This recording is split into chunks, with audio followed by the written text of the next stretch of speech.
Bonjour à tous! On se retrouve aujourd'hui dans cette nouvelle vidéo pour continuer d'approfondir ensemble les connaissances autour de la construction du nombre.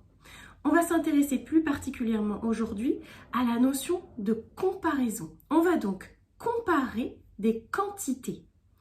Puis pour les plus grands, on va essayer de comparer des chiffres entre 1 et 9. Vous êtes prêts? C'est parti! Alors, dans un premier temps, on va aborder la notion de comparaison pour les petites sections.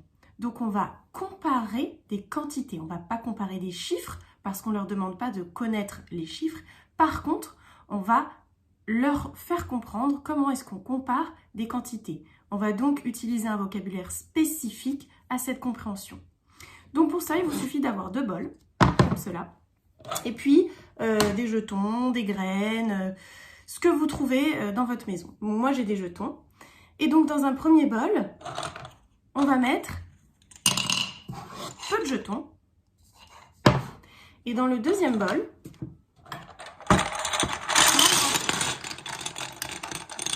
il y en a partout. Et puis, on va leur demander tout simplement, dans celui-là, il y a des jetons. On dit qu'il y en a peu. Il y a peu de jetons.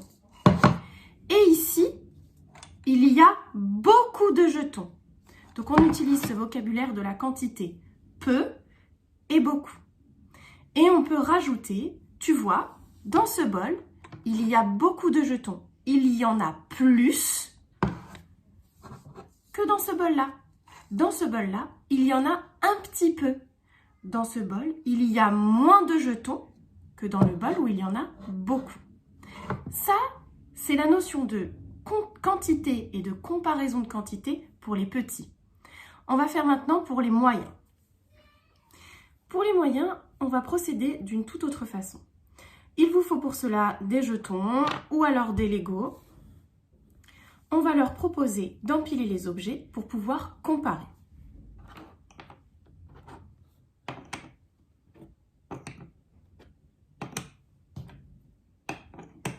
Ici, j'ai donc une première tour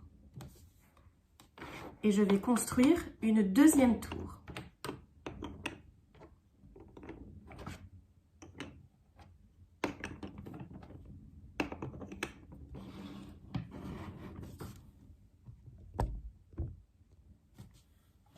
On peut comparer les tours en les mettant à côté.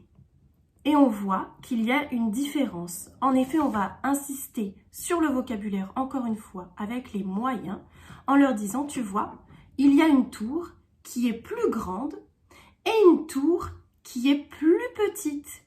On peut donc dire qu'il y a plus d'objets empilés dans cette tour que dans la deuxième. Il y a donc moins d'objets empilés sur la deuxième tour. Par la suite, on va même pouvoir, avec les moyens, leur présenter les signes supérieurs, inférieurs et égales qu'on voit quand on est plus grand. Évidemment, on ne va pas leur dire, tu vois, ça c'est le signe supérieur et ça c'est le signe inférieur. On va leur présenter de manière ludique et de manière à ce qu'ils comprennent très facilement. Pour cela, je vous ai préparé, c'est disponible sur le blog, des crocodiles avec la bouche ouverte d'un côté, la bouche ouverte de l'autre, et puis la bouche fermée. Vous l'aurez remarqué, les différents crocodiles reprennent en fait les sigles égales, supérieur ou inférieur. Le crocodile à la bouche fermée reprend en fait le sigle égal, le signe supérieur et inférieur. Ils sont donc disponibles sur le blog, en libre accès, vous pouvez les imprimer directement chez vous. On va donc commencer en leur proposant donc 2 tours. Et on va leur dire, voilà, le crocodile aime manger beaucoup. Donc il va toujours manger là où il y en a le plus. Quel tour va-t-il manger aujourd'hui? La orange ou la bleue? Et l'enfant répondra intuitivement qu'il mangera la bleue. Ainsi, on lui dit, Le crocodile va-t-il ouvrir la bouche du côté des oranges ou du côté des bleus? Le crocodile ouvre la bouche du côté de la tour bleue.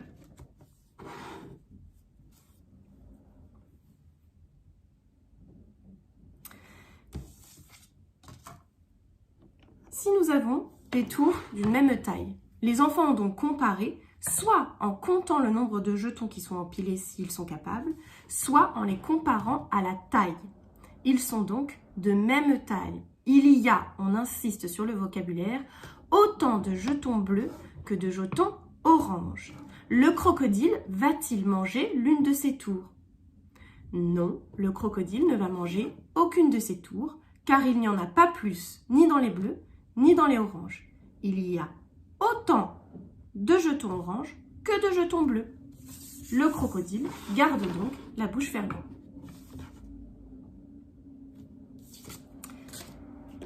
S'il y a plus de jetons orange, alors quelle tour le crocodile va-t-il manger? La tour des jetons bleus ou la tour des jetons orange? En effet, le crocodile va ouvrir la bouche du côté de la tour des jetons orange parce qu'il y a plus de jetons orange que de jetons bleus. Le crocodile mange beaucoup. Et c'est ainsi qu'on aborde avec les moyens la notion de quantité et de comparaison de quantité.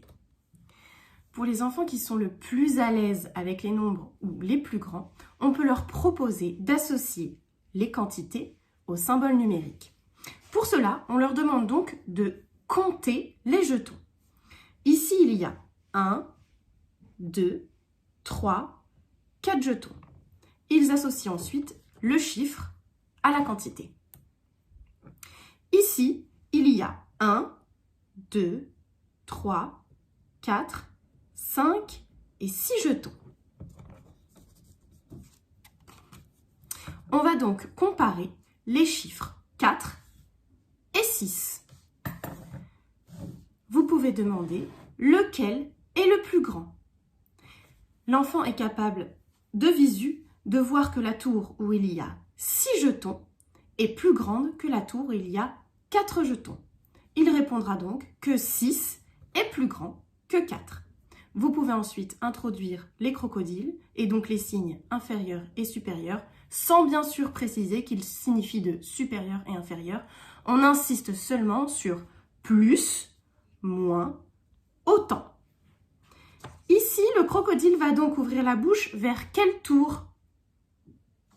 Oui, le crocodile va ouvrir la bouche du côté de la tour qui est plus haute, qui a 6 jetons. On peut donc dire que 6 est plus grand que 4. Dans cette vidéo, on a donc vu comment on peut aborder la notion de comparaison très facilement. Vous pouvez le refaire à la maison avec ce que vous avez, des Legos, des graines, ce qui vous tombe sur la main. N'hésitez pas à la refaire avec votre enfant autant de fois que nécessaire. On se retrouve dans une prochaine vidéo et d'ici là, portez-vous bien.